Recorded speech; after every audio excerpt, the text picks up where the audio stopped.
आणि मग नाशिकचा त्यावेळी आम्ही अश्मयुगापासूनचा इतिहास शोधून काढला आणि तो इतिहास करण्यासाठी म्हणजे त्या संग्रहालयासाठी आम्ही ते अभ्यास केला आणि नाशिकचं सगळं डॉक्युमेंटेशन आपल्याकडे म्हणजे काय म्हणूया तयार झालं.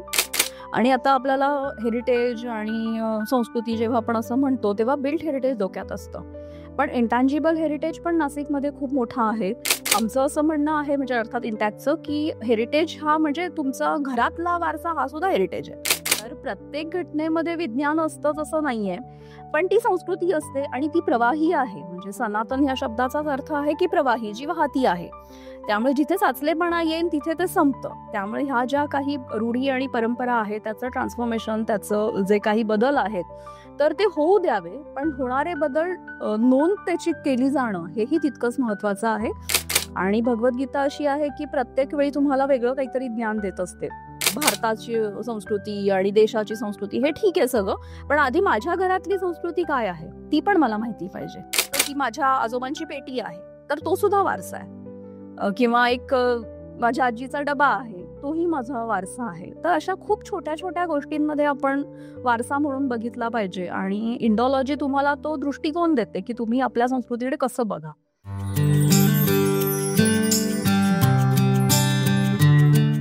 नमस्कार मंडळी, आपलं स्वागत आहे. मी अतुल यशवंत गारेकर आणि आपण पाहत आहात स्वतःसाठी आपलं मराठी पॉडकास्ट, जिथे आपण अशा व्यक्तींची संवाद साधतो ज्यांनी आपल्या मेहनतीने, जिद्दीने आणि चिकाटीने स्वतःचं जीवन घडवलं आहे. ते मिळतात प्रेरणादायी कथा, जीवनाचा अनुभव आणि यश मिळवताना आलेल्या संघर्षाचा प्रवास. या संवादातून आपण फक्त त्यांच्या आयुष्याबद्दल जाणून घेत नाही, तर स्वतःलाही एक नवीन दृष्टिकोन मिळवतो. कारण स्वतःसाठी म्हणजे स्वतःसाठी वेळ, स्वतःसाठी प्रेरणा आणि स्वतःसाठी दिशा. तर आज आपण भेटणार आहोत अशा एका व्यक्तीला ज्या नाशिकच्या सांस्कृतिक वारसा, प्राचीन स्थळं आणि हस्तलिखित जतन करण्यासाठी अविरत काम करत आहे. त्या आहेत अनिता जोशी, इंटॅक्ट नाशिक चॅप्टरच्या सहसमन्वयक आणि हस्तलिखित जतनकार. त्यांनी नाशिकमधील जवळपास 30,000 हस्तलिखित ग्रंथाची नोंदणी आणि जतन केले आहे. त्यांच्या प्रवासात आपण जाणून घेऊ नाशिकचा वारसा किती समृद्ध आहे, त्यांचं जतन करण्यासाठी कोणती आव्हानं आहेत आणि आपल्या प्रत्येकाने या कामात कसं योगदान द्यावं. चला तर मग करूया संवाद अनिता जोशी यांच्यासोबत. अनिताजी नमस्कार आणि आपलं स्वागत आहे स्वतःसाठी या चॅनलमध्ये. मला हे विचारायला आवडेल की आपला शैक्षणिक आणि व्यावसायिक प्रवास कसा होता? खरं सांगायचं तर मी ठरवून तर काही केलं नाही. ज्या संधी मिळत गेल्या त्या करत गेले आणि आज या क्षेत्रात येण्यासाठी सर्वात महत्त्वाचा ठरला आहे तो HPT कॉलेजमधलं माझं ग्रॅज्युएशन. तर ग्रॅज्युएशन करत असतानाच एक प्रोजेक्ट सुरू झाला होता 2003 राष्ट्रीय पांडुलिपी मिशन. अच्छा. आणि त्या मिशनसाठी आता भारतभरात वेगवेगळे जे मॅन्युस्क्रिप्ट रिसोर्स सेंटर सुरू केले त्याचं एक वर्कशॉप होतं आणि त्या वर्कशॉपमध्ये आमच्या संस्कृत डिपार्टमेंटला त्यांनी बोलवलं होतं अटेंड करताना आणि मग ते मला आवडलं आणि त्याच्यात इंटरेस्ट निर्माण झाला. मी अजून शिकत गेले आणि नकळतपणे ह्या क्षेत्राकडे ओढली गेले. आणि मग आज मागे वळून बघताना बापरे आपण एवढं काम केलं, पण ठरवून असं काही केलेलं नव्हतं. माझा प्रवास जो सुरू झाला तो मी काही करिअर असं फार ठरवून वगैरे केलं नाही. म्हणजे आता जर बघितलं तर 10वीत मुलांचं करिअर ठरलेलं असतं, पण मी जेव्हा कॉलेजला शिकत होते तेव्हा एक वर्कशॉप सहज अटेंड केलं आणि त्यातमध्ये मला इंटरेस्ट निर्माण झाला आणि मग त्यामध्येच मी वेगवेगळ्या क्षेत्रातले म्हणजे ट्रेनिंग्स घेतले, पुढे शिकत गेले आणि आज हा एवढा सगळा हस्तलिखितांमधलं करिअर म्हणूयात ते माझं झालं, पण ठरवून काही केलं नव्हतं. ओके. नाही, खरंच खूप सुंदर आहे. आपल्याला हेरिटेज कन्झर्वेशन किंवा मॅन्युस्क्रिप्ट कन्झर्वेशन या क्षेत्रात काम करण्याची प्रेरणा कुठून मिळाली? कॉलेजमध्ये कसं असतं, तुमचं जेव्हा एखाद्याचं करिअर घडतं ना तेव्हा तुम्हाला भेटणारी माणसं जी असतात ती फार मोठा रोल प्ले करत असतात आपल्या ह्या सगळ्या लाईफमध्ये. तर माझ्या बाबतीतही तसंच झालं की लीना हुन्नरगीकर ज्या आता संस्कृत डिपार्टमेंटला HOD आहेत HPT कॉलेजमध्ये, तर त्यांनी आम्हाला की असं वर्कशॉप आहे आणि तुम्ही येणार का म्हणून बोलवलं आणि तिथे एक पहिला काय म्हणूयात सुरुवात झाली त्या गोष्टीची. त्याच्या आधी जर आपण बघितलं तर मी संस्कृतही ठरवून घेतलेलं नव्हतं. फर्स्ट इयरलाच म्हणजे आर्ट्स होतं आणि मराठीच्या पेपरच्या वेळी माझ्या अवतीभोवती जी लोकं होती ते म्हणे आम्ही संस्कृत स्पेशल घेणार आहे. म्हटलं बापरे असं पण काही असतं का, चल आपण करून बघू. आणि म्हणून मी संस्कृत घेतलं सेकंड इयरला मी ॲडिशनल पेपर देऊन मग सेकंड इयरला मला स्पेशल ते करता आलं संस्कृत. त्यामुळे तो ग्रुप माझ्यासाठी पहिला महत्त्वाचा आपण काय म्हणूया टर्निंग पॉईंट ठरला. ओके. मग ते संस्कृत घेतल्यानंतर मग डिपार्टमेंटला आल्यावर आम्हाला 12वा अध्याय होता ह्याचा भगवद्गीतेचा. आणि मग जेव्हा भगवद्गीता आली त्याच्यातले प्रश्न उत्तरं आहेत आणि त्यामधनं तुमचे विचारच बदलून जातात. आणि भगवद्गीता अशी आहे की प्रत्येक वेळी तुम्हाला वेगळं काहीतरी ज्ञान देत असते. आता त्या टप्प्यात मला काय वाटलं हे मला आज काही सांगता येणार नाही, पण नकळतपणे मी ह्या संस्कृतच्या क्षेत्राकडे वळाले. त्यातलं जे काही उपनिषद आहेत, वेद आहेत आणि ह्या सगळ्या गोष्टींमध्ये इंटरेस्ट निर्माण व्हायला लागला. मग म्हटलं आपल्याला आता हे स्पेशल करायचं. आता आधी तर मी पॉलिटिकल सायन्सचा स्पेशल सब्जेक्टचा फॉर्म भरलेला होता, पण नंतर तो बदलून मी ज्या ह्या आहेत वंदना खाडीलकर देवायचोडी होत्या त्यामुळे तुला करता येईल. आणि मग मी ते संस्कृतमध्ये म्हणजे पहिलं BA केलं. आणि लास्ट इयरला असताना हा प्रोजेक्ट सुरू झाला. भांडारकर इन्स्टिट्यूटचे डॉक्टर श्रीनंद बापट ते नाशिकमध्ये आले होते. इथले भास्कर गिरधारी तेव्हा प्रिन्सिपल होते, तर त्यांनीही तो वर्कशॉप त्यांच्याकडे घेतला कॉलेजमध्ये. आणि मग त्या वर्कशॉपमध्ये ज्या काही गोष्टी त्यांनी शिकवल्या, म्हणजे तेव्हा तर मला मॅन्युस्क्रिप्ट म्हणजे काय हेही माहीत नव्हतं. आणि मग ते करत गेले. त्यांनी मग काही गोष्टीचं ट्रेन केलं, पण म्हणे ते तुम्हाला जर त्याची अपॉइंटमेंट हवी असेल तर तुम्हाला MA करायला लागेल, नुसतं ग्रॅज्युएशनच्या बेसवर तुम्हाला मी नाही घेऊ शकत. मग मी MA संस्कृत केलं. मग ते झाल्यावर बेसिक डॉक्युमेंटेशन तुम्हाला म्हणजे संस्कृत साहित्याचं ज्ञान जेव्हा होतं तेव्हा तुम्ही बेसिक डॉक्युमेंटेशन त्याच्यात करू शकतात. पण जर कॉन्झर्वेशन करायचं असेल तर तुम्हाला ऑथोराइज इन्स्टिट्यूटचं कोर्स करणं, ते शिकणं हे मॅन्डेटरी असतं. आणि मग त्यासाठी सुद्धा मला श्रीनंद बापटांनीच लखनौला पाठवलं. आणि मग सरांनी सांगितल्यावर मी गेले, कारण मला इंटरेस्ट तर होताच त्या सगळ्या ह्याच्यात. आणि असा माझा प्रवास तो सुरू झाला. मग एक म्हणजे पेपर मॅन्युस्क्रिप्ट झालं, मग पाम लीफ मॅन्युस्क्रिप्टचं ट्रेनिंग घेतलं. तर असं त्यातलं शिक्षण घेत गेले. आणि जे काय म्हणू संस्थांतर्गत संग्रहाची कामं तर चालू होती, ती काही आत्ता सुरू झाली नाही, ती वर्षानुवर्ष एक्सपर्ट करत आहेत. पण जे काही वैयक्तिक संग्रह होते त्याचंही काम करणं खूप महत्त्वाचं होतं. आणि तिथे ॲक्सेस मिळणं हे मोठं चॅलेंज होतं. काम तर ठीक आहे, एक्सपर्टीजही असते तेव्हा, आणि ते चॅलेंज मला काय म्हणूयात स्वीकारायला आवडलं. आणि मग मी ते काम करत गेले. तर नाशिकमध्ये 30 व्यक्तिगत संग्रह शोधून त्यांतल्या प्रत्येक एकूण एक पोथीचं डॉक्युमेंटेशन, म्हणजे ज्याला आपण मॅन्युस्क्रिप्ट म्हणतोय ते पोथी बोलीभाषेत त्याला म्हणतात, तर त्याचं डॉक्युमेंटेशन मी एक एक करत गेले. 2005 पासून माझा तसा हा सलग प्रवास आहे. आणि त्याच्या आधी सुरुवात झाली होती 2004ला वगैरे करायला कामाची.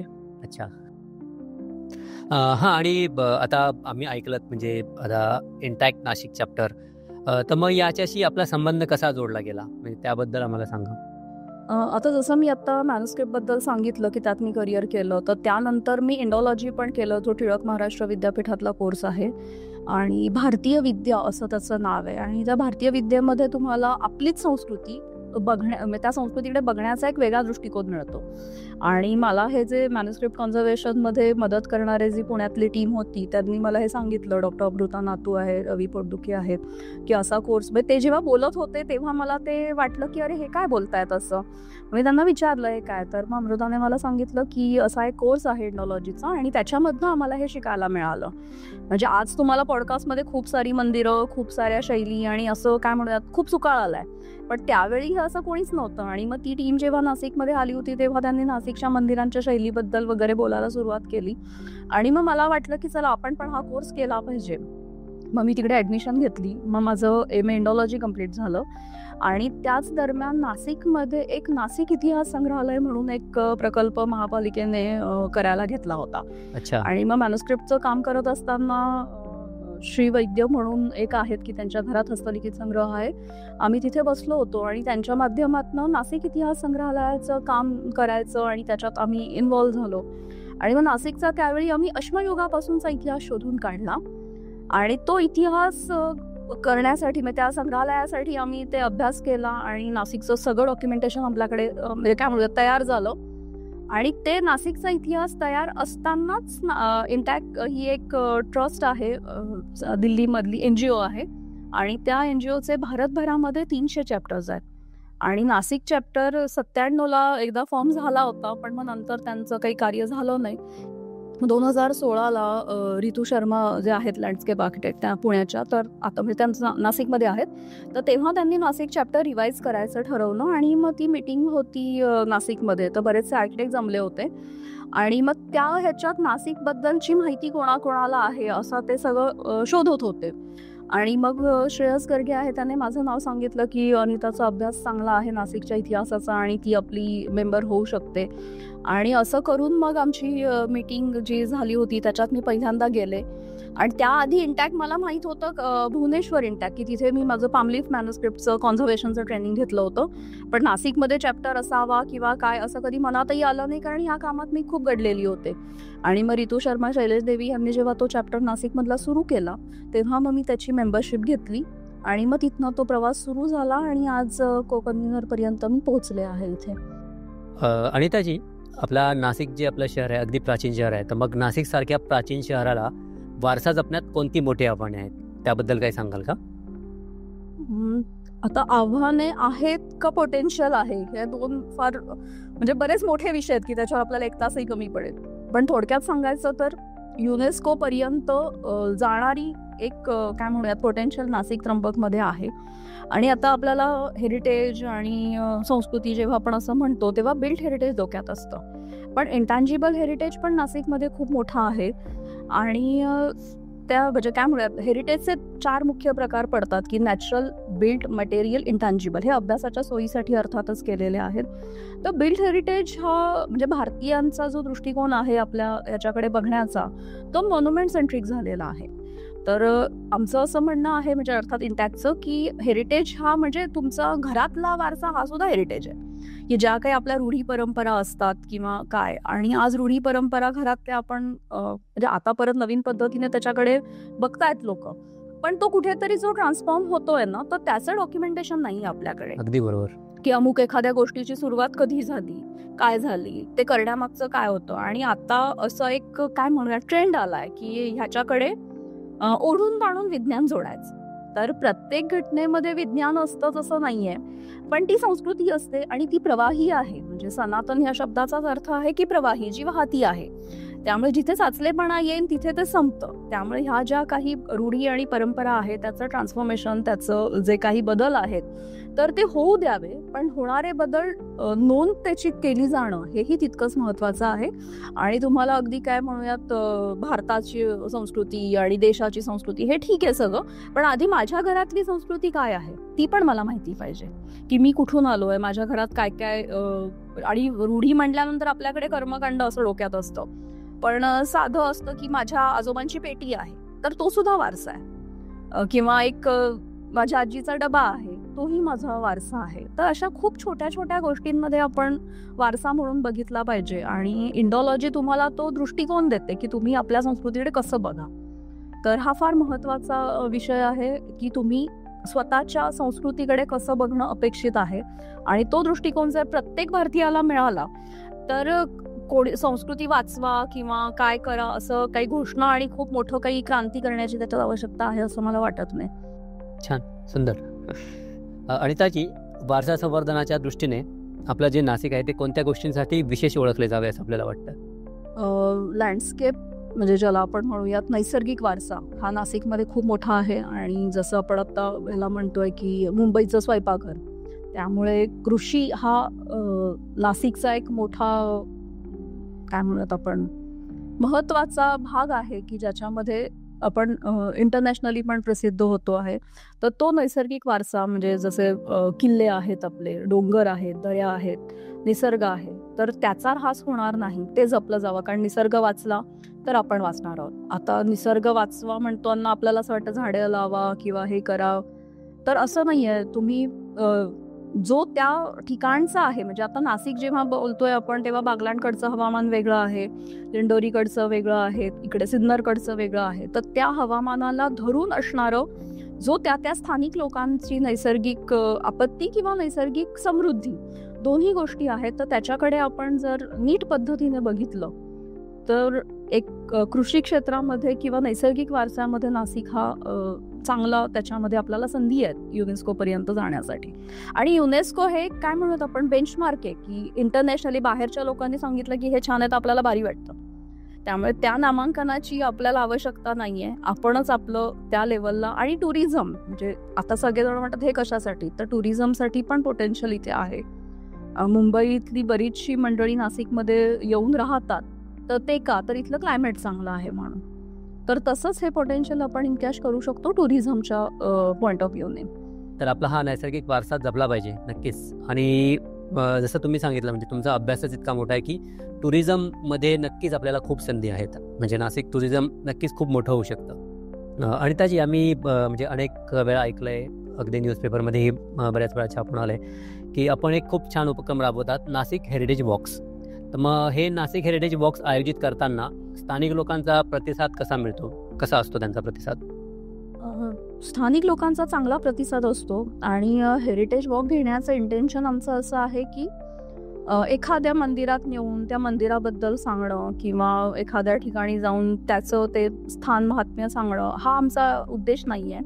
आमचा उद्देश हेरिटेज वॉकचा असा आहे की आपल्या गावातला इतिहास, आता इतिहास म्हटल्यावर सनावळी नाही मी म्हणते, पण जी काही मागची संस्कृती आहे किंवा आपलं जे गाव आहे त्या गावाचं सेटलमेंट कधी झाली, ते आत्ता कसं झालेलं आहे, म्हणजे त्यातले जे काही बदल झालेले आहेत ते समजावून सांगणं.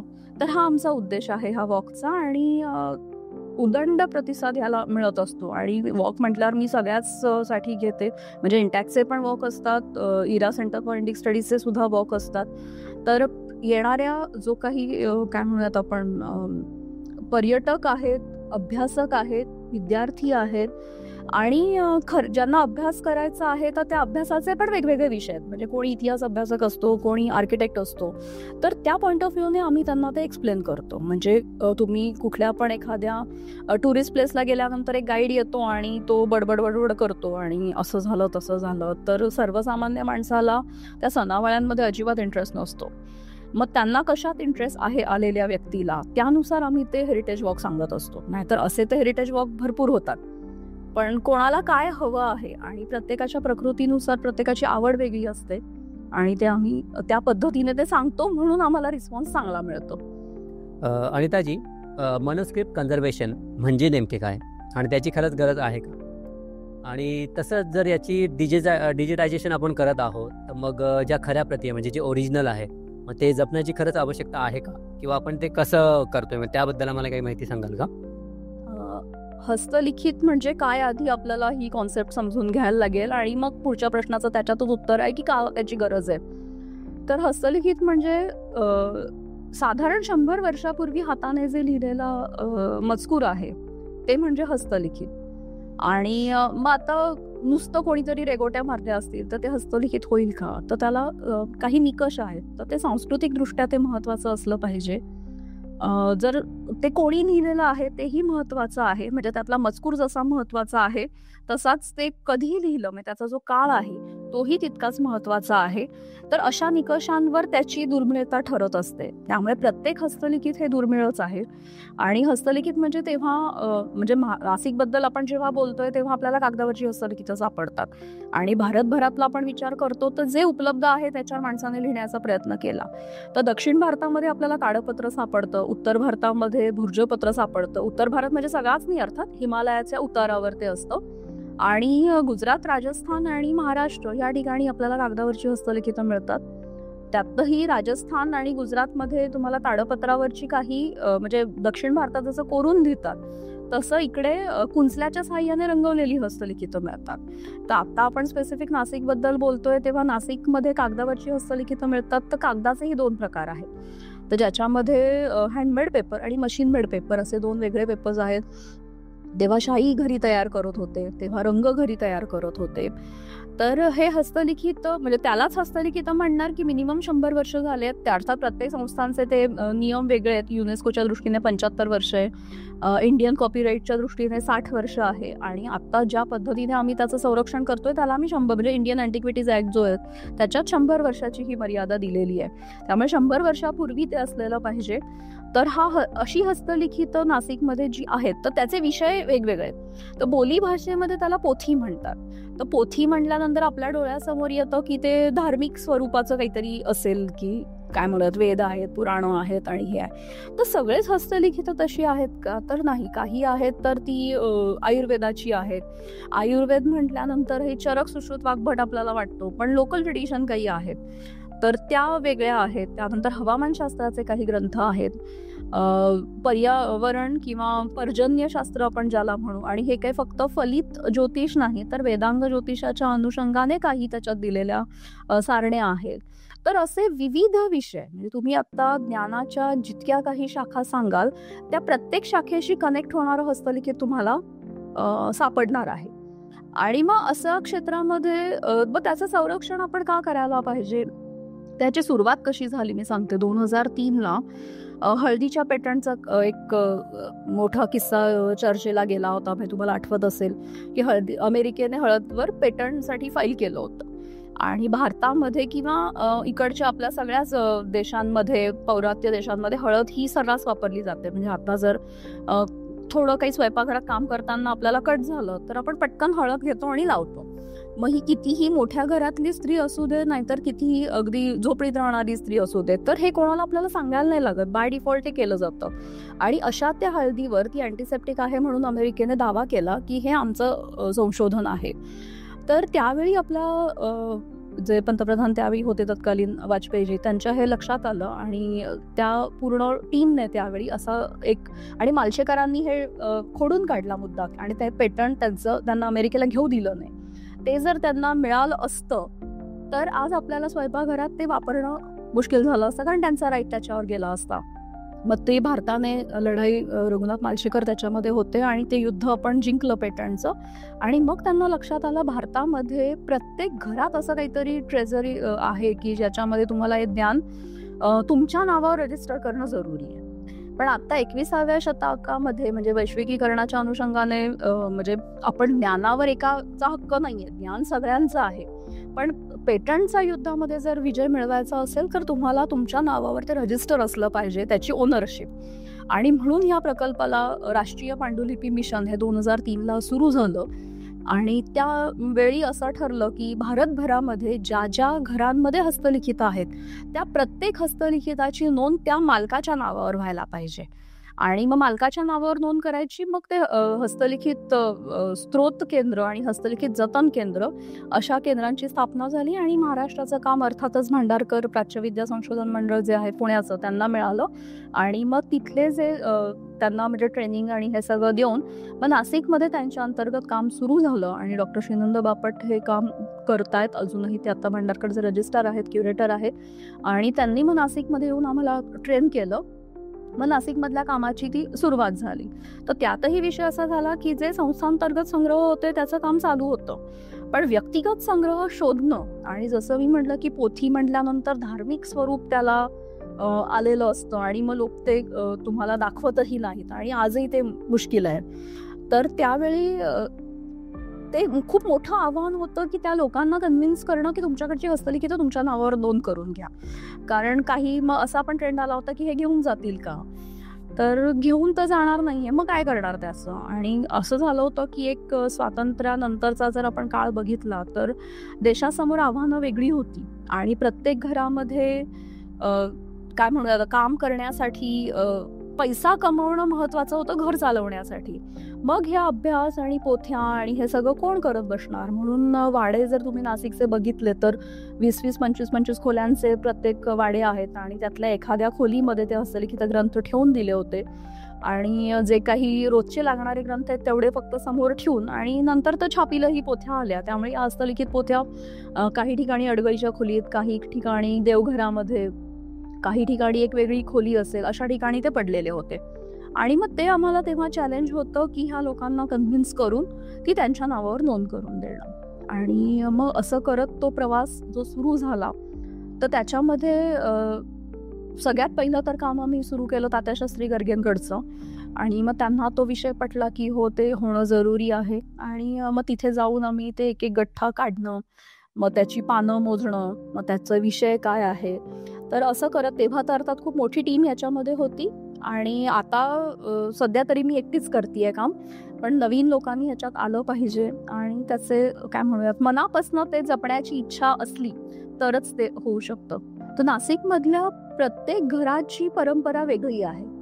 आणि आज 30,000 पोथ्या जेव्हा मी म्हणतीये आणि 30 संग्रह 25 संग्रह जेव्हा आपण बोलतो, तेव्हा प्रत्येक घराचं वेगळं वैशिष्ट्य आहे. घराण्याचं म्हणजे घराचं म्हणण्यापेक्षा की कोणी पुराणिक आहे त्यांच्याकडे पुराणाच्या पोथ्या आहेत, कोणी वैयाकरणी आहेत तर त्यांच्याकडे व्याकरणाच्या पोथ्या आहेत, कोणी घनपाठी आहेत तर त्यांच्याकडे वेदाच्या पोथ्या आहेत. वेदांमध्ये सुद्धा ऋग्वेदी वेगळे आहेत, यजुर्वेदाच्या पोथ्या वेगळ्या आहेत. अग्निहोत्राची नाशिकमध्ये एक वेगळी परंपरा आहे की जी कात्यायन सूत्रानुसार अग्निहोत्र केलं जातं. आज आपल्याला अग्निहोत्र म्हटल्यानंतर सकाळ संध्याकाळ फक्त त्या छोट्या कुंडामध्ये आहुती देणं एवढंच माहिती आहे. पण वेदातलं जे अग्निहोत्र आहे किंवा जो वैदिक धर्म आहे तर तो त्या गावानुसार सूर्योदय सूर्यास्त, म्हणजे तुम्हाला ग्रहाचे प्रत्यक्ष वेध घेऊन तेव्हाचं तुम्हाला सूर्योदय सूर्यास्त माहीत पाहिजे, अमावस्या पौर्णिमा माहीत पाहिजे, त्यानंतर चातुर्मास्य आहे. तर असं ती जी काही यज्ञ परंपरा आहे वेदांची ती नाशिकमध्ये आजही जिवंत आहे. आता त्याच्या काही पोथ्या आहेत. आयुर्वेदाची नाशिकला परंपरा होऊन गेली तर ते एका संग्रहामध्ये असतं. तर त्यामुळे प्रत्येक हस्तलिखित हे तुम्हाला वेगळं काहीतरी ज्ञान देतं, वेगळ्या ज्ञानशाखेपर्यंत नेऊन पोहोचवतं. म्हणून हे सगळे ग्रंथ तुम्हाला जतन केले पाहिजे. आणि जतनाचा जेव्हा विषय येतो तेव्हा तुम्हाला म्हणजे असं पटकन म्हणतो डिजिटाईज करा आणि झालं मग काय. तर आता ऑनलाईन शॉपिंगचा कितीही ट्रेंड असला तरी तुम्ही दुकानात जाऊन त्या कपड्याला हात लावून खरेदी करत नाही तोपर्यंत तुम्हाला ते खरेदीचं समाधान मिळत नाही. त्यामुळे हात लावणं तो फ्री. तर त्याचप्रमाणे हस्तलिखितांमध्ये पण होतं की तुम्हाला मी जरा डिजिटल इमेज दाखवली तर तुम्ही हा बघाल छान आहे म्हणाल, स्क्रोल करून पुढे जाल. पण जर खरंच तुम्हाला मी इथे समोर आणून जी 400 वर्षापूर्वी 500 वर्षापूर्वी लिहिलेली पोथी आणून जर दाखवली तर तुमचा भाव काय असेल. तर ते मनामध्ये जे भाव जागृत होतात ते ओरिजिनल ग्रंथ तुम्हाला देतात. त्यामुळे ओरिजिनल ग्रंथांचं जतन हेही तितकंच महत्त्वाचं आहे आणि ते जपलं गेलं पाहिजे. का तर दोन्ही गोष्टीने, ज्ञानाच्या दृष्टीने तर आहेच, पण परंपरेचा जो काही पुनीत स्पर्श आहे तोही तुम्हाला महत्त्वाचा आहे. आणि दुसरी अजून ह्याच्यात अजून महत्त्वाचा मुद्दा असा आहे की हस्तलिखितांचं डिजिटाईज करणं किंवा टेक्नॉलॉजी जी आहे ती मिनिटाला बदलतीये. नाही तो आपण जेव्हा 15-20 वर्षापूर्वी जेव्हा किंवा अगदी 30 वर्षापूर्वी जेव्हा कम्प्युटर भारतात नवीन आलेला होता तेव्हा डाटा ट्रान्सफर करण्यासाठी आपण फ्लॉपी वापरायचो. आज मुलांना फ्लॉपी म्हणजे काय हेही माहीत नसणार आहे. तर अशी जी टेक्नॉलॉजी आहे की जी 15-20 वर्षात बदलतीये, मिनिटाला बदलतीये, त्यावेळी तुम्हाला त्या डाटाचं एक तर स्टोअर करणं, त्याचं नवीन रूपात रूपांतर करणं, तर हे चॅलेंजेस आहेत. आणि आज बेसिक म्हणजे कॉन्झर्वेशन आणि डिजिटायझेशनसाठी फंड्स नसतात. तर तुम्हाला हा डाटा ट्रान्सफर करण्यासाठी तर किती तुम्ही त्याच्यावर एकतर मॅन्युअल आर खर्च होणार आहे ते वेगळं आणि तेच काम तुम्ही परत करत राहणार. तुलनेने तुम्हाला ओरिजिनल हस्तलिखित ग्रंथ जपणं तुलनेने सोपं आहे की नैसर्गिक आपत्ती जोपर्यंत येत नाहीये किंवा काही होत नाहीये आणि तर ते ओरिजिनल सांभाळणं सोपं आहे त्या मानाने असं मला वाटतं. तर त्यामुळे जतन हे सगळ्या ग्रंथांचं व्हायलाच हवंय. आपण या जे हस्तलिखित आहेत म्हणजे मॅन्युस्क्रिप्ट आहेत त्यासोबत अनेक कामं केली आहेत. मग अशी एखादी आठवण आहे का जी सांगाल म्हणजे जी कायम तुमच्या स्मरणात राहील किंवा काही वेगळं अनुभव असेल तर त्याबद्दल सांगाल का? जेव्हा हस्तलिखितांच्या व्यक्तिगत संग्रहाबद्दल आपण बोलतो तेव्हा आठवणी तर इतक्या आहेत की त्याचं एक स्वतंत्र पुस्तक होईल. आणि प्रत्येक घरात माझा अनुभव वेगळा आहे आणि एक वेगळंच विश्व हे हस्तलिखित संग्रहांचं आहे. आता आपण जे बोलतोय ते फार वरवर लेवलला बोलतोय की 30,000 हस्तलिखित, डिजिटायझेशन, कॉन्झर्वेशन, पण ते जगच वेगळं आहे. त्या दुनियेत जेव्हा तुम्ही जातात म्हणजे माझे हे अनुभव तर प्रत्येक संग्रहात आहे की गेल्यानंतर जेव्हा काय जे 2-3 तास मी काम करत होते तेव्हा माझी मी नसतेच. कारण तुम्हाला प्रत्येक हस्तलिखित हे वेगळं काहीतरी सांगत असतं आणि ते स्वतःहून तुमच्याशी बोलत असतं असं मला वाटतं. आणि त्यातले जे काही तुम्ही बघाल तर एक टाकी अक्षर ज्याला आपण म्हणतो तर तसं ते घुटून लिहिलेलं आणि बोरू शाईमध्ये बुडवायचा बुडवायचं आणि लिहायचं. तर इतकं सगळं म्हणजे तेव्हा कागदही दुर्मिळ होता आणि शाई तयार करणं, रंग तयार करणं आणि त्या एवढे सगळ्या कष्टांनी जर तुम्ही बघितलं की 1 पानाचं हस्तलिखित असू दे किंवा 1000 पानाचं अक्षर एकदम सारखं. आज आपल्याला प्रत्येक काय म्हणतात फुलस्केप पेपरवर चांगल्या ब्रँडेड पेनने सुद्धा एवढं सुंदर अक्षर येणार नाही. इतकं सुंदर अक्षर त्या हस्तलिखितांमध्ये आहे. आणि 1 पानाची पोथी आहे, 1000 पानाची, ती संख्या त्या विषयावर अवलंबून असते. आणि एका ओळीमध्ये म्हणजे एका पानावर 9 ओळी असतील. तर प्रत्येक पानावर तुम्हाला 9 ओळी दिसतील आणि तिथे कुठेही रेघा मारलेल्या नाहीयेत, रेघी कागद नाहीये, तो प्लेन पेपर आहे आणि त्याच्यावर ते लिहिलेलं आहे. आणि ओळी तर ठीक आहे, त्याची संख्या आपण म्हणू, काही आहे त्याचे टेक्निक्स होते वेगवेगळे, पण एका ओळीमध्ये जर समजा 30 अक्षरं असतील तर प्रत्येक ओळीमध्ये तुम्हाला 30 अक्षरं दिसतील. आणि कुठेही म्हणजे खाडाखोड काही ठिकाणी सापडते, पण बहुतेकदा तो हस्तलिखित जो काही लेखनिक आहे तो तुम्हाला त्याचा जो काही माइंडसेट आहे तेव्हाचा, तो किती वेगळा असेल, भन्नाट असेल. आज आपण जेव्हा काही स्क्रिप्ट टाईप करतो, एक साधं 10-15 ओळींचा पॅरा आपल्याला लिहायचा असतो, त्याच्यातही आपण 50 वेळा खोडलेलं असतं. टाईप करतानाही कट करतो, परत एडिट करतो. तर ह्या हस्तलिखितांना एडिटचा स्कोपच नव्हता आणि कागदही उपलब्ध नव्हते. तर त्यावेळी जेव्हा हे लेखनिक लिहित होते तेव्हा ते कसं लिहित असतील, हा काय म्हणूयात, ते वेगळं येतं. चित्र त्याच्यातली आहेत, त्या चित्रांमध्ये खरं सोनं वापरलेलं असतं. म्हणजे आज सोन्याचे जे भाव आहेत ते अगदी काय, म्हणजे आपण न बोललेलंच बरं त्या बाबतीत. पण ह्या ग्रंथांमध्ये तुम्हाला खरं सोनं दिसतं. त्यातली जी शाई आहे, ते रंग जे आहेत ते तुम्ही कागद पाण्यात बुडवून काढला तरी स्प्रेड होत नाही. बिब्यापासून ती शाई तयार केली जात होती. कलर आपल्याला असं वाटतं की ते, म्हणजे खूपदा असा आपला गैरसमज असतो की ते सेंद्रिय आहेत, फुलापासून बनवलेले आहेत, पण ते मिनरल कलर असतात. आणि मग ते मिनरल कलर कसे वापरले जात असतील. आणि एक सगळ्यात प्रत्येक हस्तलिखित जेव्हा मी म्हटलं सांगतो की कुठेही खाडाखोड तुम्हाला दिसत नाही, पण जिथे कुठेतरी अक्षर चुकलंय तिथे तुम्हाला त्याच्यावर हरताळ लावलेला दिसतो. हरताळ हा एक पिवळ्या रंगाचं द्रव्य आहे आणि ते द्रव्य जेव्हा त्या चुकलेल्या अक्षरावर लावलं जातं, म्हणजे आता जसं आपण व्हाईटनर वापरतो लिहिताना, तर तसं ते हरताळ लावलं जातं. आणि मराठीमध्ये एक वाक्प्रचार आहे, हरताळ फासणं. तर आता हरताळ फासणं म्हणजे खोडून टाकणं, निषेध करणं, म्हणजे त्याचा निगेटिव्ह अर्थ जरी आपण सोडला तर तो कुठून आला, तर तो इथून आलेला आहे की खोडण्यासाठी तो वापरला आहे. तर हे झालं त्याच्या काय म्हणूयात आपण शैलीबद्दल, लेखनिकाबद्दल. विषयांबद्दल जेव्हा आपण बोलतो तेव्हा जसं मी म्हटलं की हवामानशास्त्राचे काही ग्रंथ इथे आहेत की ढग जेव्हा पाऊस देतो तेव्हा तो कधी निर्माण झालेला आहे, तो कुठल्या नक्षत्रावर झालाय आणि तो नंतर किती प्रमाणात पाऊस देईल, अशा काही लोकल पोथ्या आपल्याला सापडतात हवामानशास्त्राच्या. आणि जे फलितापेक्षा वेगळं आहे, आयुर्वेदामध्ये चरक सुश्रुत वाग्भटांची ट्रेडिशन माहिती आहे, पण लोकल ट्रेडिशनमध्ये धातूच्या भस्मांचा वापर अवलेहामध्ये केलेला आहे. तर ही एक पोथी मला नाशिकमध्ये सापडली. आणि जसं आपण म्हणतो की एखाद्या ह्याला राजा जो देव मानण्याची आपली संस्कृती आहे, तर त्याच्यात मला एक व्हिक्टोरिया राणीची आरती सापडली. तर असं म्हणजे एकदम भन्नाट विश्व आहे. ऋग्वेदाबद्दल काही शाखा लुप्त आहेत असं म्हणतात, तर त्यातल्या काही शाखा सापडल्या. पंचमहाकाव्यावर काही वेगळ्या, रूढ असण्यापेक्षा वेगळ्या काही टीका इथे सापडतायत. तर असं हे एकदम वेगळं दालन आहे आणि इथे तुम्ही जेव्हा जातात, प्रवेश करतात, तेव्हा तुम्ही स्वतःला विसरतात. आणि माझ्या बाबतीत तर हे अगदी नेहमी होतं की मी जाते त्या संग्रहामध्ये, पोथी काढते आणि काढल्यानंतर ते बाळ तुम्हाला सांगायला लागतं की तिथे खूपदा त्याच्या शेवटी एक असं लिहिलेलं असतं की हा ग्रंथ मी जो आहे त्याच्यावरनं कॉपी केलेला आहे, त्यामुळे ह्याच्यात जर काही त्रुटी असतील तर माझा काही दोष नाही आहे, असं तो स्वतःच डिक्लेअर करून टाकतो. त्यामुळे आणि जसं आपण म्हणतोय की खूपच छान आहे, तर असं नाही, कधी कधी घाणेरड्या अक्षरातले पोथ्या सापडतात, पण कधी काही त्रुटी असतील तर त्या माझ्या नाही आहेत. माझ्या हाती जी पोथी लागली ती बघून मी लिहिली. मग तीर्थक्षेत्री लोक जेव्हा जात होते तेव्हा ते कॉपी करून आणत होते.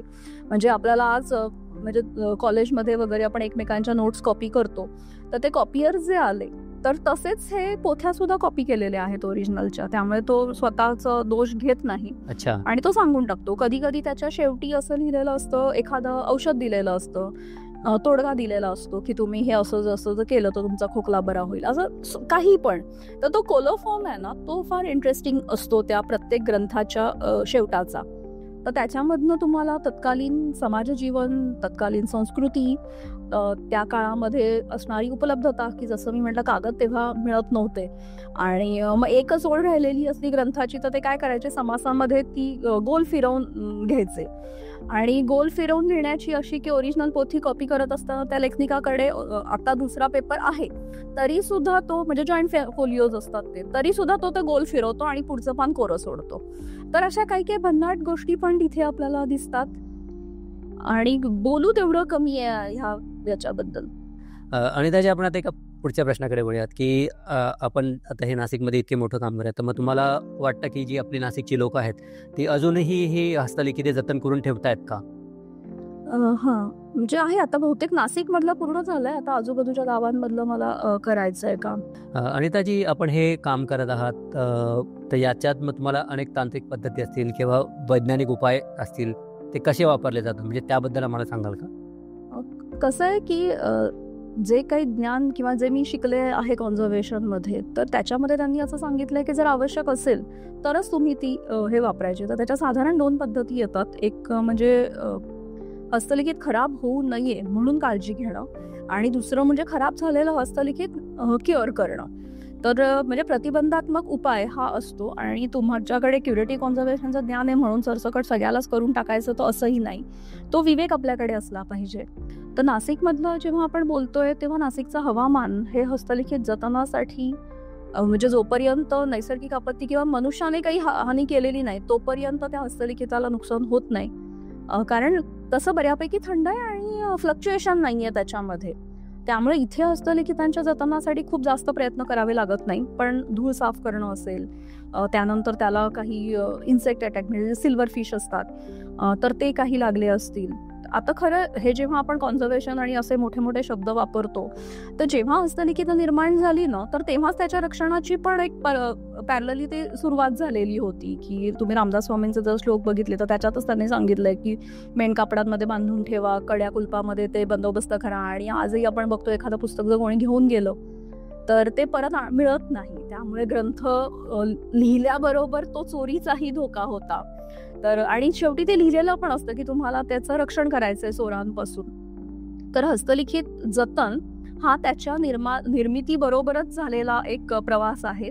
आणि प्रतिबंधात्मक उपाय जसं मी म्हटलं नाशिकचं तर आहेच आहे, पण त्याबरोबरीने तुम्हाला जी परंपरा सांगते की दसऱ्याच्या दिवशी आपल्याकडे सरस्वती पूजन करण्याची पद्धत आहे. तर आज आपण काय करतो, लॅपटॉपला हळदी कुंकू वाहतो आणि सरस्वतीचं चित्र काढतो, त्याला राहतो. पण ठीक आहे, म्हणजे ती रूढी म्हणून मी कुठेही ते नाकारत नाही. पण त्याचं जेव्हा आपण मूळ शोधायला जातो तेव्हा असं लक्षात येतं की जो ऋतूंचा संधिकाळ आहे, पावसाळा संपतोय आणि थंडीची सुरुवात आहे तेव्हा येतोय दसरा, आणि थंडी संपतीये आणि उन्हाळ्याची सुरुवात होतीये तेव्हा येतोय गुढीपाडवा. तर त्यावेळी काय सांगितलंय, त्या सकाळी तुम्ही उठल्यावर ते सगळे ग्रंथ बाहेर काढायचे, त्याला कोवळं ऊन दाखवायचं. म्हणजे 12च्या उन्हामध्ये पापड वाळत घालतो तसं नाही वाळवायचंय ते, तर त्याला स्वच्छता करायची आहे. धूत वस्त्र म्हणजे ज्याची कॉटन जो कापड आहे त्याची खळ पूर्णपणे काढून टाकलेली आहे, तर अशा कपड्यामध्ये तो ग्रंथ ठेवायचा आहे. आणि मग त्याच्या आरशातल्या प्रतिबिंबाला तुम्हाला गंध अक्षत व्हायचं आहे. तर अशी ती पूजा पद्धती आहे. त्यामुळे दसऱ्याला ग्रंथ सरस्वतीचं पूजन म्हणजे ह्या ग्रंथांचं संरक्षण आहे. आणि त्या ग्रंथांची संरक्षण जसं म्हटलं प्रिव्हेंटिव्ह कॉन्झर्वेशन आहे की इन्सेक्ट अटॅक जो काही सिल्वर फिश आहे तो आपल्याला ह्युमिड कंडिशनमध्ये आलेला दिसतो, आणि आत्ताही आपल्या पुस्तकांना सिल्वर फिश होतातच. तर ते आणि प्रत्येक किड्याची करण्याची पद्धत वेगवेगळी आहे. तर वाळवी कशी येते, तर आता नाशिकचे वाडे जेव्हा तुम्ही बघाल तेव्हा पहिल्या मजल्यावरची जी एक मेन खोली आहे त्या खोलीच्या आतमध्ये एक खोली असते जिथे खिडक्या नसतात, आणि आढ्याला अशा खुंट्या लावून भिंतीपासून साधारण 1 फुटाचं अंतर ठेवून लाकडी फळ्या असतात आणि त्याच्यावर ते ग्रंथ ठेवलेले असतात. आणि जेव्हा तुम्हाला तो ग्रंथ वाचायचा आहे तेव्हा तोच कठ्ठा काढून तोच बाहेर आणला जातो आणि मग त्याचं वाचन किंवा जे काय त्याच्यावर हे करायचं ते केलं जातं. त्यामुळे तो उन्हापासून वाऱ्यापासून तो संरक्षित ठेवला जातो आणि भिंतीपासून लांब आहे. आणि वर्षातनं एकदा त्याला नवीन कापड आणि धुतलेलं कापड ते जेव्हा त्याला लावलं जातं, तर ही जी परंपरा आहे, तर सरस्वती पूजनाची जी परंपरा आहे ती आपल्याला दसऱ्यातनं दिसते. आणि जर काही सगळं करूनही त्याला इन्सेक्ट अटॅक झाला तर आता असं सर्रास म्हणतात प्लास्टिक लॅमिनेशन करून टाका. तर प्लास्टिक लॅमिनेशन कागदाला कधीही करायचं नाही, कारण कागदाचं नेचर आणि प्लास्टिक हे 2 वेगळे आहेत. आणि जेव्हा कागद तो प्लास्टिक म्हणजे हवा जाते त्याच्यात आणि प्लास्टिक कागदापासून वेगळं होतं तेव्हा त्याच्यावरचा मजकूर घेऊन जातो. त्यामुळे हे कायम लक्षात ठेवायचं आहे की तुम्हाला कागद जपायचा आहे तर त्याला प्लास्टिक लॅमिनेशन हा पर्याय नाही आहे. तर तुम्ही त्याला एक जॅपनीज टिश्यू पेपर आहे, अर्थात हे एक्सपर्टच्या साह्यानेच होईल, असं मी घरी आणला पेपर आणि चिटकवला असं होणार नाही. मग त्याचं ॲसिडिफिकेशन असतं, म्हणजे त्याच्यात काय म्हणतो जसं आपल्याला ॲसिडिटी होते तशी कागदाला ॲसिडिटी झालेली असते. मग ते काढून टाकणं, मग त्याच्यानंतर त्याची शाई चेक करणं आणि मग त्यानंतर त्या जॅपनीज टिश्यू पेपरचं त्याला लायनिंग करणं. तर अशी ती एक फार मोठी आणि ती एक्सपर्ट आणि त्या तज्ज्ञ लोकांकडनंच ती केली जाते. पण जे प्रतिबंधात्मक उपाय आहेत ते प्रत्येकाने करणं जरुरी आहे. आणि हस्तलिखिताची जी पानं आहेत ती सुट्टी असतात, तर त्यामुळे त्याला लाकडी फळ्या, प्लाय नाही साग आणि ह्याने बांधून त्याला सपोर्ट देऊन त्या कागदाच्या आकाराच्या 1 सेंटीमीटर फक्त जास्त तो फळ्या लावून मग तो बांधला जातो आणि तो घट्ट बांधला जातो. तर अशी ही प्रतिबंधात्मक उपाय आहे. आणि नाशिकमध्ये जे वाडे अजून शिल्लक आहेत तर तिथे ते बऱ्यापैकी संरक्षित आहे. आणि जे ग्रंथ लायब्ररीजमध्ये ठेवलेले आहेत वाचनालयांमध्ये, तर तिथे आज लाकूड परवडणारं नाही आहे. म्हणजे लाकूड खरं असलं पाहिजे सागाचं किंवा शिसमचं, पण ते परवडणारं नाही आहे. मग आपण काय करतो, लोखंडी कपाटाला हँडमेड पेपर लावतो आतून, ज्यामुळे जी काही आर्द्रता आहे ती शोषली जाईल. एकदम जर काही म्हणजे ऊन आणि ह्याचं वातावरणातले जे बदल आहेत तर ते थोडे कंट्रोल होतील, म्हणून लोखंडी कपाटाला आतून पूर्ण हँडमेड पेपरचा लेअर देऊन मग त्याच्यात हस्तलिखित ग्रंथ ठेवले जातात. आणि आता जर तुम्ही बघितलं तर बहुतेक सगळ्या हस्तलिखितांना लाल कापड लावलेलं आहे. तर आता लाल रंग आपल्याला असं वाटेल की तो धार्मिक आहे आणि त्याच्या मागच्या ज्या काही भावना आहेत त्या तर आहेतच, माहिती आपण नाकारूच शकत नाही. पण त्याच्या मागचं जर तो रंग कसा तयार होतो, लाल रंग, हे जर आपण पाहिलं तर तो हळदीपासून तयार होतो. म्हणजे हळदीला जर चिंचोक्याच्या पाण्यात भिजवलं, म्हणजे पंढरपुरी कुंकू वगैरे आपल्याकडे प्रचलित आहे की त्यापासून बनवतात, तर तसंच हा कपड्याचा लाल रंग हा हळदीपासून बनवलेला असतो. आणि हळद ही कीटकरोधक असल्यामुळे लाल रंग तिथे वापरला गेला. पण आज आपण जर काय म्हणतात बाजारात आणलेलं कापड ते तसं त्यापासून बनवलेलं, ते कृत्रिम रंग आहेत, पण मग ती पद्धत तशीच राहिली. त्यामुळे लाल कपड्यात बांधणं जो हळदीपासून बनवलेला आहे तर ते त्या पोथ्यांच्या संरक्षणासाठी महत्वाचा स्वतःचा रोल प्ले करतात त्यात. असं म्हणजे खूप आहे. म्हणजे प्रत्येक गावातली पद्धत वेगवेगळी आहे. दक्षिणेत गेलं तर मिरे आहेत, लवंग आहे, ते ठेवलं जातं, कडुलिंबाचा पाला आहे, त्यानंतर वेखंड पावडर आहे. तर असे खूप वेगवेगळ्या गोष्टी, नैसर्गिक स्रोत आहेत की जे तुम्हाला कीटकांपासून त्याचं रक्षण करतात.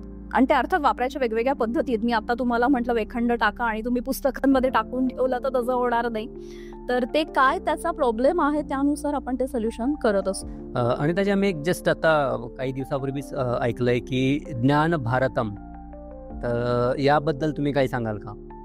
ज्ञान भारतम हा आता जो प्रकल्प, अर्थात हा राष्ट्रीय पांडुलिपी मिशन, हे जे मी आतापर्यंत बोलत आले, तर त्या मिशनच्या अंतर्गतच आम्ही हे सगळं काम करत होतो. आणि त्या मिशनला आता नव्या स्वरूपामध्ये आपल्या भारत सरकारने, मोदीजींनी आता तो नवीन पद्धतीने समोर आणला. आणि राष्ट्रीय पांडुलिपी मिशन हाच प्रकल्प आता ज्ञान भारतम म्हणून होतोय.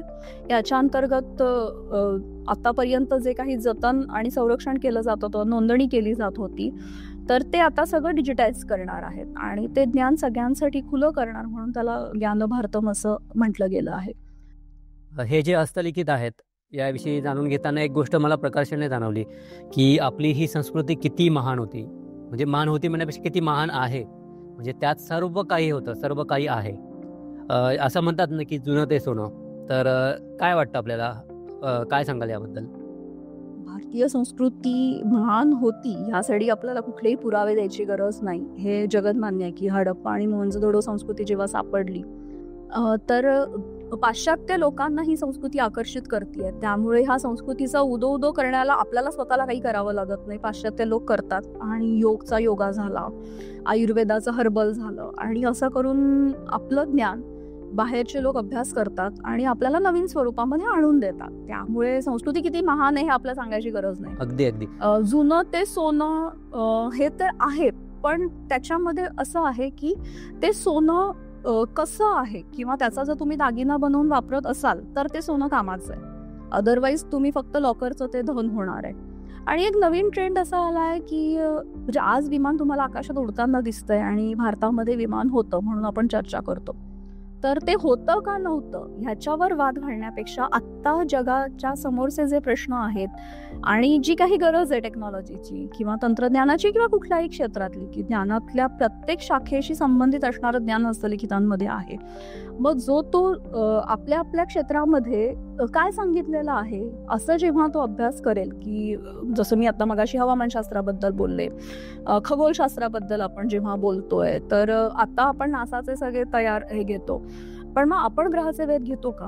आपल्याकडे वेधशाळा आहे का? इस्रो काय काम करते ते ठीक आहे, ते करतायत, पण आपल्याकडे अशी शिक्षण पद्धतीच आता बंद झालेली आहे की कॅल्क्युलेटर आहे तर मग कशाला पाढेपाठ करायचे. पण पाढेपाठ असण्याचं जे काही महत्त्व आहे ते आपल्याला नक्कीच माहिती आहे. तर अशा ज्या काही गोष्टी, म्हणजे जुनं ते सोनं म्हणत असताना आत्ता जगाचे प्रश्न सोडवण्यासाठी, किंवा मी म्हणेन प्रश्नही सोडून द्या, तुम्ही जेव्हा सांस्कृतिक इतिहासाबद्दल बोलताय तेव्हा नवीन शोध देताय का?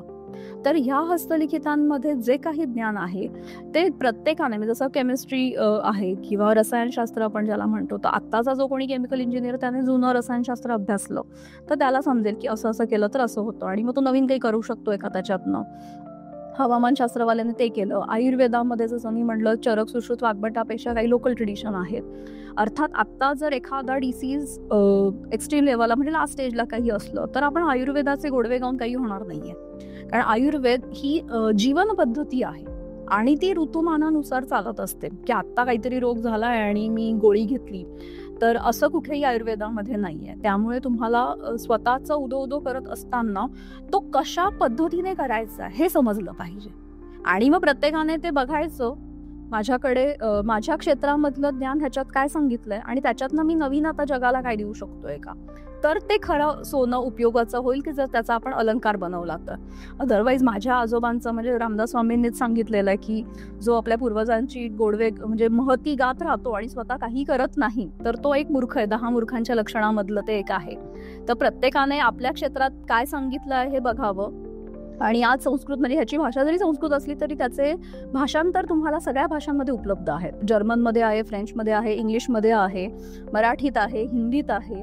तर आपल्याला जी भाषा समजते त्याच्यात भाषांतर उपलब्ध आहे. तर प्रत्येकाने त्याचा अभ्यास करावा आणि मग जगाला काहीतरी वेगळं द्यावं असं मला वाटतं. त्यामुळे संस्कृती महान आहे ह्या बाबतीत कुठेही दुमत नाही, पण ती नवीन आता जगाला देण्याची गरज आहे, जेव्हा की पूर्वजांनी काय केलं हे सांगण्यापेक्षा. म्हणजे अगदी खरं सांगायचं ना तर अर्धवट ज्ञानापेक्षा पूर्ण अज्ञान परवडलं. म्हणजे आता जो ट्रेंड आणि याचा आलेला आहे की लोक काहीही घेतायत आणि कसलेही बनवतायत, तर सखोल ज्ञान तुम्हाला असलं पाहिजे प्रत्येक विषयाचं. आणि ते विषयाचं ज्ञान म्हणजे अर्थात अर्थार्जन आणि ज्ञानार्जन ह्या 2 वेगळ्या गोष्टी आहेत आणि तिथे आपण गल्लत करतो की मी जे शिक्षण घेतोय तेच शिक्षण मला पैसा मिळवून देईल का. तर हे 2 स्वतंत्र गोष्टी आधी हे प्रत्येकाने लक्षात घेतलं पाहिजे. ह्या फील्डमध्ये येताना मला किती स्मार्ट अमाऊंट मिळतीये, म्हणजे IT इंजिनियर काय कमवतोय आणि एखादा मॅन्युस्क्रिप्ट कॉन्झर्वेटर काय कमवतोय, तर ही तुलना तुम्ही नाही करू शकत.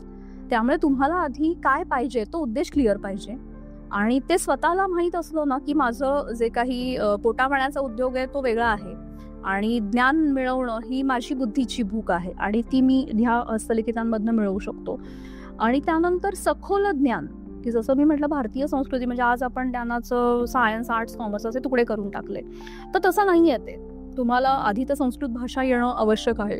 त्यानंतर इथले तर अर्थात देवनागरीमधले, पण काही दुसऱ्या ठिकाणी आपण बघतो त्यांच्या लिपी वेगवेगळ्या आहेत. त्यामुळे संस्कृतचं ज्ञान, लिपीचं ज्ञान, हस्तलिखित हाताळण्याचं ज्ञान हे असलं पाहिजे. ह्या बेसिक गोष्टी आहेत आणि त्याचं इंटरप्रिट करत असताना तुम्हाला बाकी पण गोष्टी माहीत असल्या पाहिजे. म्हणजे त्याचं एक छोटासा एक उदाहरण सांगते.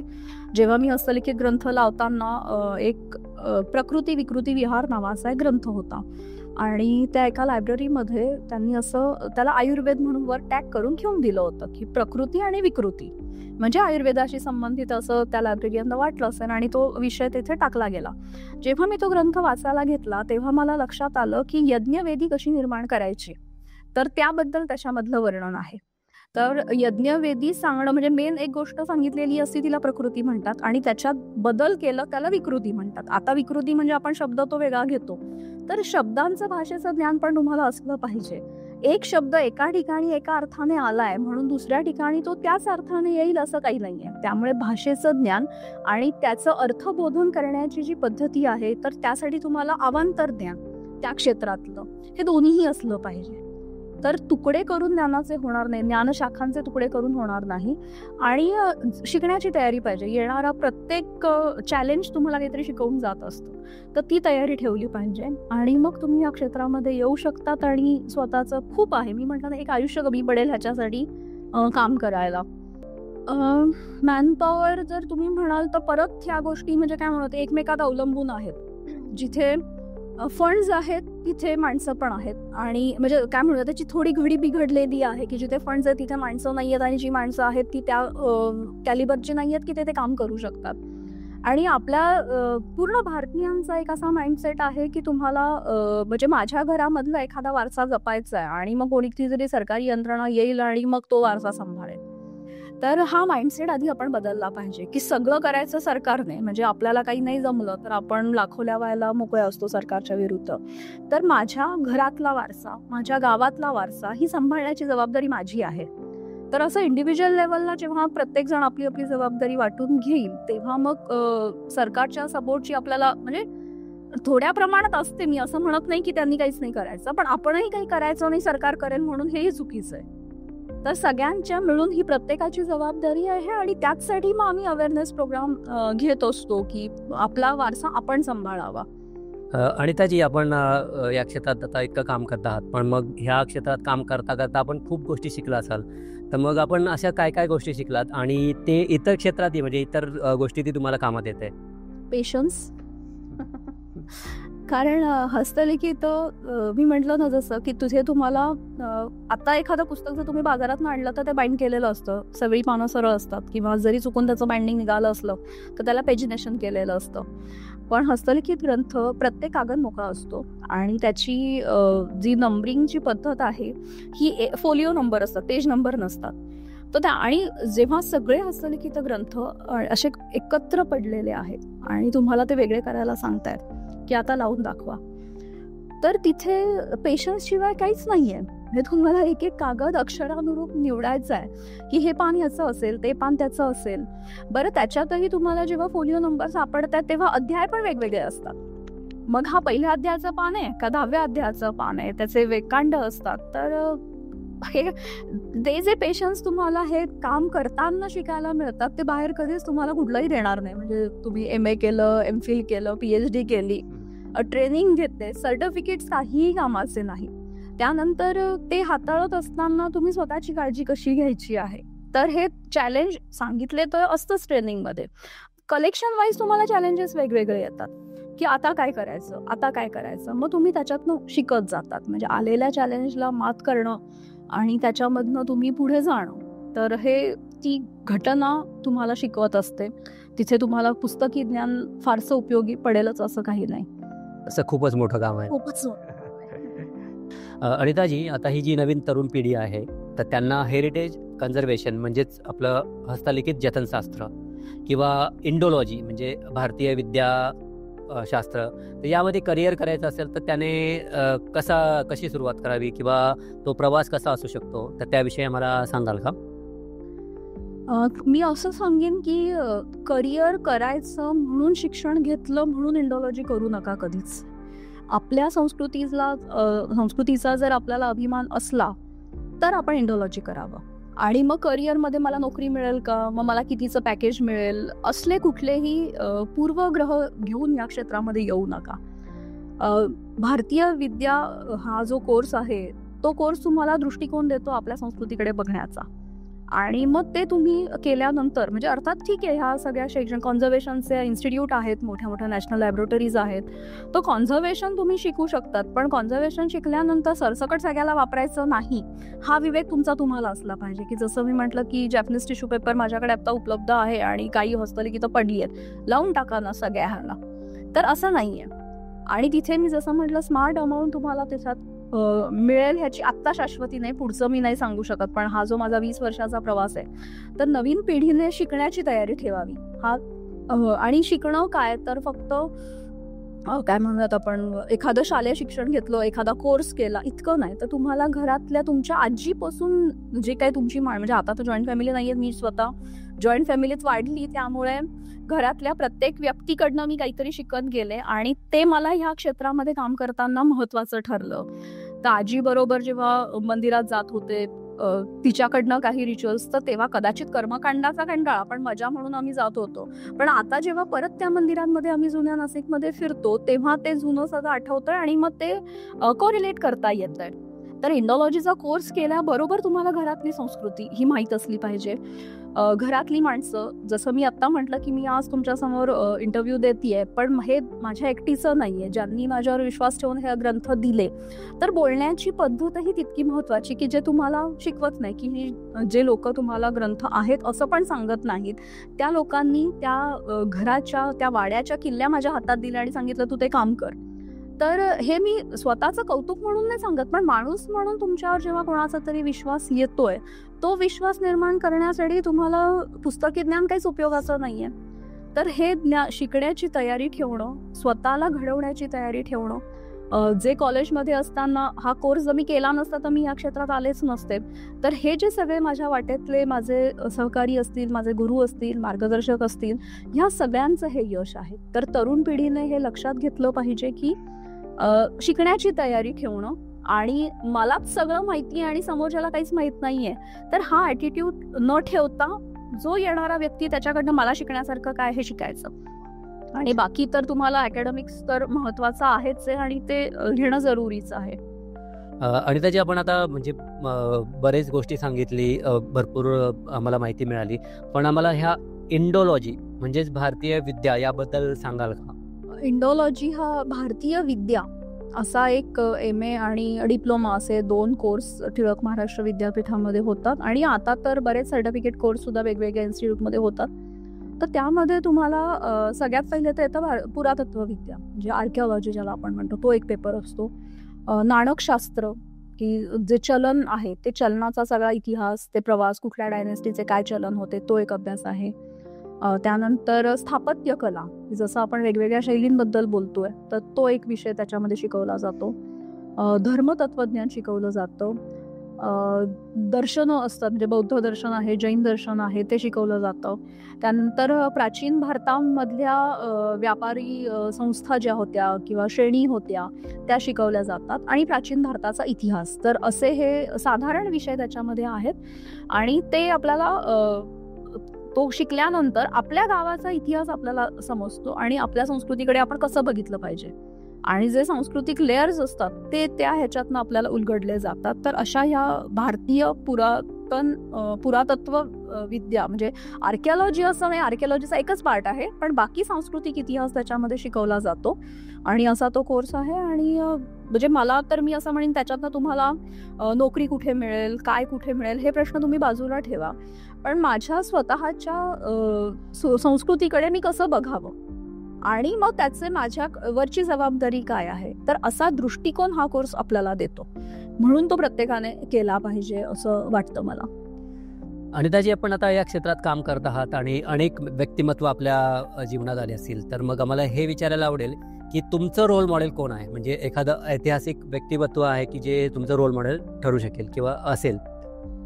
म्हणजे आता जर रोल मॉडेल म्हणायचं तर मी म्हटलं ना, माझ्या आयुष्यात येणारा प्रत्येक व्यक्तीकडनं मी काहीतरी शिकत जाते. हस्तलिखितांच्या क्षेत्रातलं जर बघायला गेलं तर डॉक्टर श्रीनंद बापट हे माझे मेंटॉर आहेत, की आज हस्तलिखितांचा जो ह्या क्षेत्रातला प्रवास हा मी त्यांना काय म्हणूया त्रास देऊन, प्रश्न विचारून असा तो केलेला आहे. आणि बाकी इतिहास किंवा एक नाशिकचा असेल किंवा एकंदरीतच जे काही आहे करण्याचं, तर ते प्रत्येक व्यक्तीकडनं मी शिकले. म्हणजे आज हा जो गुण आहे तो तुम्ही आत्ता समोर आलेले आहात, मग तुमच्याकडनं मला शिकण्यासारखं काय आहे, असं शिकण्याची एक माझी तयारी आहे आणि त्यातनं मी शिकत गेले. ऐतिहासिक व्यक्तिमत्वांबद्दल जर आपण बोलायचं ठरलं तर अहिल्याबाई मला फारच म्हणजे त्यांचा वेगळं मनात स्थान आहे, की एक 16व्या शतकातली स्त्री हे एवढं सगळं कसं करत होती, आणि त्यांच्या पण पर्सनल लाईफमध्ये काही चॅलेंजेस कमी नव्हते, पण तरी त्यांनी ते केलं. आणि आज जे काही आपण बघतो की परकीय आक्रमणांमध्ये सुद्धा त्यांनी प्रत्येक तीर्थक्षेत्री स्वतः घाट बांधले, मंदिरं बांधली त्यावेळी आणि ती सुरक्षित राहिली, तर त्यांनाही कमी चॅलेंज आले नसतील. त्यामुळे मला त्या कायमच आदर्शवत राहिलेल्या आहेत. आणि बाकी तर म्हणाल तर ताराबाई आहे. म्हणजे मला इतिहासात खरं फार अजिबात आवड नव्हती कधीच, पण जेव्हा मी ते शिकत गेले आणि सनावयांपेक्षा त्या व्यक्तिमत्वांचा जेव्हा अभ्यास करत गेले, की जसं आता प्रभावती गुप्ता आहे याच्यातली, म्हणजे वाकाटक साम्राज्ञी, तर तिचं मला अट्रॅक्शन वाटत राहिलं की महाराष्ट्रामध्ये तिने कसं हे सगळं काम केलं असेल. नाशिकबद्दल आपण जेव्हा बोलतोय तेव्हा नागणिका आहे, गौतमी पुत्र सातकर्णी आहे, तर त्या सातकर्णीने जो शिलालेख लिहिला आहे, तर तेव्हा ती गौतमी आपल्या समोर उभी राहते. तर असे प्रत्येक व्यक्तिमत्व की जेव्हा आता आपण जे काही आत्ताचे चॅलेंजेस आहेत ते वेगळे, मी काही ते कम्पेअर करत नाही, पण प्रत्येक ह्याच्यामध्ये गार्गी, मैत्रेयी, याज्ञवल्क्य आणि ह्यांच्या काळामधलं आपण बघतो, तर प्रत्येक क्षेत्रामध्ये कोणीतरी असं होतं आणि जे तुम्हाला घडवायला मदत करत असतं. आणि त्या काळातले त्यांचे जे काही चॅलेंजेस आहेत हे वेगळेच असतात, पण मला ते आवडतात. म्हणजे गार्गी झाली, मैत्रेयी झाली, अहिल्याबाई झाल्या, वाकाटक सम्राज्ञी प्रभावती गुप्ता झाल्या, तर हे मला प्रेरणा देऊन जातात काहीतरी करायला. अनिताजी, इंटॅक्ट नाशिक, तर याच्या पुढील उपक्रमाबद्दल आम्हाला थोडक्यात सांगाल का? इंटॅक्टचं मेन उद्देश आहे हेरिटेज अवेअरनेस निर्माण करणं शाळांमध्ये. तर आमचे आता 22 शाळांमध्ये हेरिटेज क्लब आहेत. तर म्हणजे साधारण 7वी ते 10वीची मुलं अर्थात येत नाही, पण तिथपर्यंतच्या मुलांसाठी आम्ही दरवर्षी क्विज कॉम्पिटिशन घेतो, पोस्टर कॉम्पिटिशन घेतो, की एक थीम आम्हाला हेड ऑफिसवरनं येते आणि त्याच्यावर तुम्हाला चित्र काढायची असतात. क्विज कॉम्पिटिशनमध्ये तुम्हाला जे काही आपला सांस्कृतिक वारसा आहे त्याचे काही प्रश्न असतात आणि ती क्विज घेतली जाते. तर नाशिकमधले विद्यार्थी आत्ता म्हणजे दिल्लीपर्यंतच पोचलेले आहेत, विनर्सही झालेले आहेत, नॅशनल विनर. तर आता शाळांमध्ये आमचं हे काम बऱ्यापैकी, म्हणजे 10 वर्ष आम्ही कॉन्स्टंट काम करतोय, तर ते सेट झालेलं आहे. त्याबरोबरीने नोव्हेंबरमध्ये एक हे असतो, काय म्हणत आपण, हेरिटेज वीक असतो 18 ते 25 सप्टेंबर.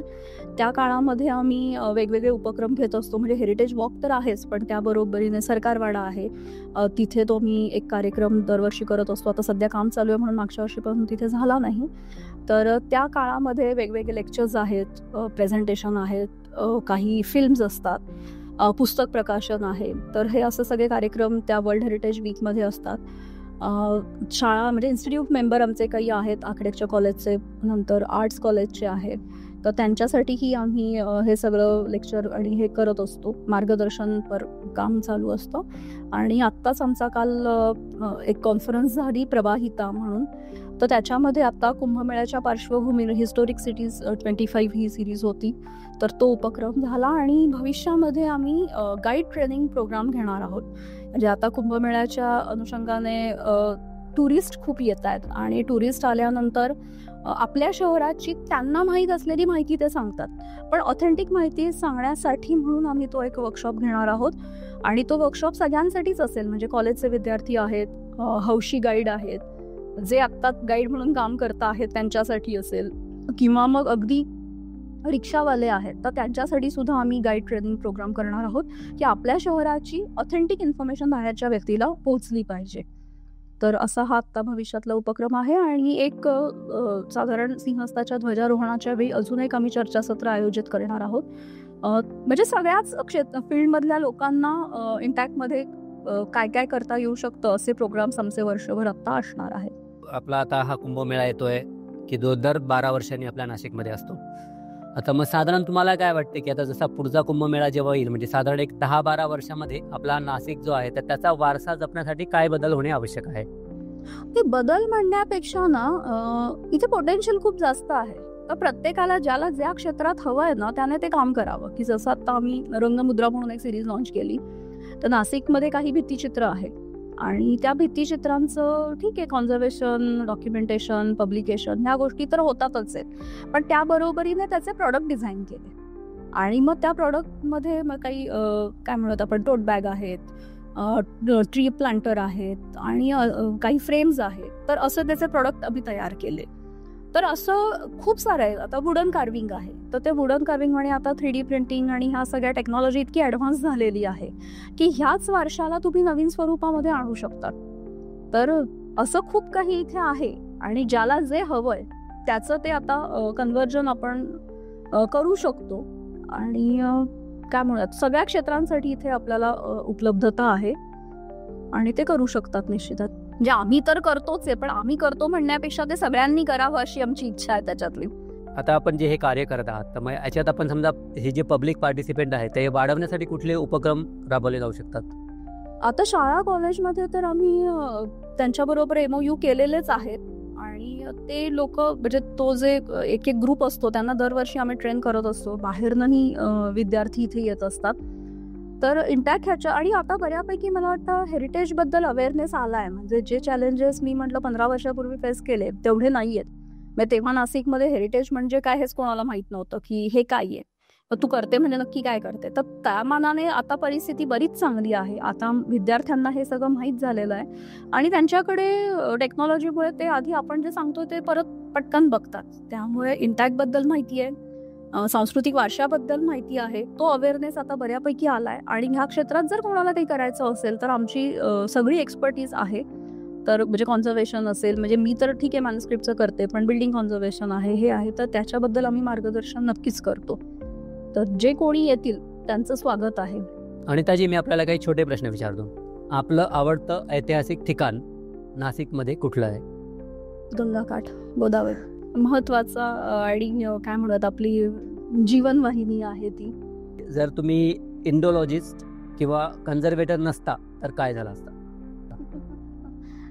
Dress designer. ह्या क्षेत्रात येण्याच्या आधी माझं बुटीक होतं आणि माझं करिअर ते सेट होतं. ती जस्ट ग्रॅज्युएशन कम्प्लीट करायचं आणि मी 12वी नंतर ड्रेस डिझायनिंगचा कोर्स केला होता आणि ते कामही सुरू झालं होतं. पण जेव्हा या क्षेत्रात आले तेव्हा ते सगळं मागे पडलं आणि हे करायला लागले.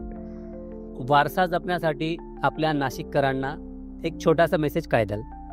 वारसा जपण्यासाठी वेगळं काही करायला लागत नाही. आधी डॉक्युमेंटेशन महत्त्वाचं आहे. तर आपल्या घरात आजी आजोबा असतील, आईवडील असतील, काका मामा असतील, तर ह्या सगळ्यांकडनं आपल्या घरातल्या रूढी परंपरा नोट करा आणि ते काय करत होते. आणि काही वस्तू असतील तर त्या वस्तू म्हणजे ठीक आहे ज्याला आपण भंगार म्हणू तसं मी म्हणणार नाही, पण ज्या काही प्रेशस गोष्टी आहेत तर त्या जपल्या पाहिजेत. इतिहास लिहिला, इतिहास म्हणजे सणावळ्या नका लिहू, पण निदान घराची परंपरा. तर माझ्या मामाचा गाव किंवा माझ्या आजोबांचा गाव हे एवढं जरी आपण आता नोट केलं तर त्या सगळ्या सामुदायिक प्रयत्नांमधनं नाशिकचा एक वेगळा इतिहास आपण डॉक्युमेंट करू शकतो. तर प्रत्येकाने आधी आपला स्वतःचा इतिहास लिहावा, स्वतःचा रूढी संस्कृती लिहावी आणि मग गावाचा इतिहास त्याच्यातनं बाहेर येणारच आहे. आणि ताजी आता आपल्याला एक शेवटचा प्रश्न विचारेन मी की आपल्या मते स्वतःसाठी म्हणजे काय? स्वतःसाठी म्हणजे दुसऱ्याला नुकसान न करता जे मला आवडतंय ते करत राहणं. म्हणजे मी जसं सांगितलं की आता हे क्षेत्र मला स्वतःला आवडलं म्हणून मी करत गेले आणि मग त्यासाठीचे जे काही म्हणजे भौतिक जगतांच्या दृष्टीने आवश्यक आहेत त्या गोष्टी जरी मला थोड्या कमी मिळाल्या असतील तरी मला ह्याच्यात आनंद मिळाला. त्यामुळे तुमचं मन जे सांगेल आणि ज्याच्यात तुम्हाला आनंद मिळेल ते स्वतःसाठी आहे. मग ते क्षेत्र कुठलंही असू दे, हेच किंवा तेच असं नाही म्हणणार. मनाला आनंद देईल ते स्वतःसाठी.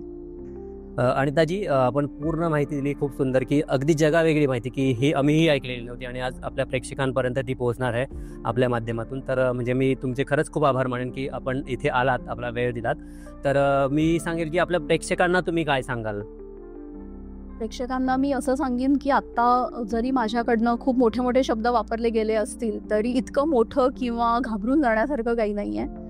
प्रत्येकाने आपल्या गावाचा, आपल्या परिसराचा, म्हणजे अगदी मी म्हणेन की मी माणिकशा नगरमध्ये राहते तर सर माणिकशा कोण होते, तर अशा छोट्या छोट्या गोष्टींमधनं आपण हा आपला प्रवास जो आहे किंवा इतिहास आहे तर तो लिहू शकतो. तर प्रत्येकाने हा उपक्रम स्वतःसाठी नक्की राबवावा. आणि स्टुडिओबद्दल जर सांगायचं तर स्वतःसाठी हे नावच मला फार आवडलं. जे आपण सगळेजण करतच असतो, पण आज मी परत विचार करायला लागले की आतापर्यंतचा जो हा माझा प्रवास आहे तो स्वतःसाठी आहे याचा कधी विचारच केला नव्हता. तर तुमच्या या माध्यमातून मला आज हे उलगडलंय की हे सगळं मी स्वतःसाठी केलेलं आहे, कोणाला दाखवण्यासाठी नाही.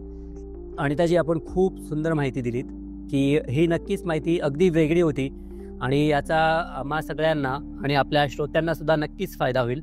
तर आपण इथे आलात त्याबद्दल आपले खूप खूप धन्यवाद. तर मित्रांनो, हा होता संवाद अनिता जोशी यांच्यासोबत. आपलं नाशिकचं प्राचीन वैभव हस्तलिखिताची जपणूक आणि वारसा संवर्धन याबद्दल त्यांनी दिलेली माहिती ही नक्कीच आपल्याला विचार करायला लावणारी आहे. आपल्या वारसाचं महत्त्व समजून घेणं, ते पुढच्या पिढ्यांसाठी टिकवणं ही जबाबदारी प्रत्येकाची आहे. तर तुम्हाला हा भाग कसा वाटला ते आम्हाला नक्की कळवा. आमचा पॉडकास्ट स्वतःसाठी सबस्क्राईब करा आणि पुढच्या भागात पुन्हा भेटूया नव्या व्यक्तिमत्वासोबत. तोपर्यंत नमस्कार.